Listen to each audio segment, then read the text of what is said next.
Welcome everyone. This video is all about separating eating and drinking. This is very specific to bariatric surgery, not very much related to weight loss per se, although I have had a lot of patients who found a lot of success with digestive issues they were having by separating eating and drinking. So this might actually give you a little bit of benefit, not only for surgery, but in your own digestion.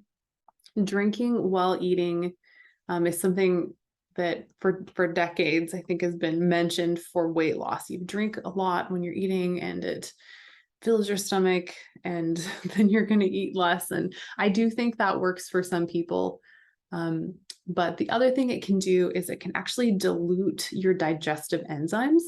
So some people actually find that when they are not drinking, eating at the same time, they see an improvement in their digestion, bloating, because their enzymes are able to actually digest that food properly. The other thing it might be beneficial is that food and fluid actually move through the stomach at different rates. So if you were to take something really solid and put in your stomach, it's going to take at least 30 minutes for that to completely empty out. Whereas if we have just water and fluids and where you mix it all together, it's going to empty out a lot faster. There are some really fun videos I've seen, if you want to search YouTube for them actually, where they demonstrate that difference of they've got a funnel and they pour through solid things and liquidy things. And it's a really nice visualization to show that. So this will be something you're also going to do for bariatric surgery because tiny little stomach pouch, we're going to think about the salad dressing cup. So if we think about having a tiny little plastic salad dressing cup that you got at a restaurant, that is a very general visualization of about how much your stomach will hold after you have surgery, especially immediately after. It's a pretty small amount. So what you're going to have to decide is, are you going to put food in that pouch or are you going to put fluid? But we really can't put both in at the same time.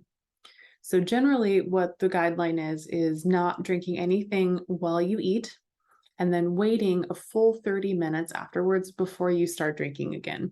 And that will allow all of that food to empty out of your stomach so that you can start drinking once more. Why do we do this? Well, because the space is so tiny, if you overfill your stomach pouch, which it's incredibly easy to do with fluid, you will probably have a lot of pain. You might throw up. You might have just this uncomfortable sensation. Patients describe it to me as feeling like they have rocks sitting in their chest and they have to go walk it off. So that might happen if you overeat just food, but it'll also might happen if you have fluid and food together. So what can we do? How do you make this a little easier? Well, try putting your drink aside, put it in the fridge, get it away from you so that it's not tempting to have around. I had one patient have a very cute idea and she took tape and she taped a little square on her dining room table and she put her drink in drink jail during the meal. So that's where it lived until she could spring it free from drink jail.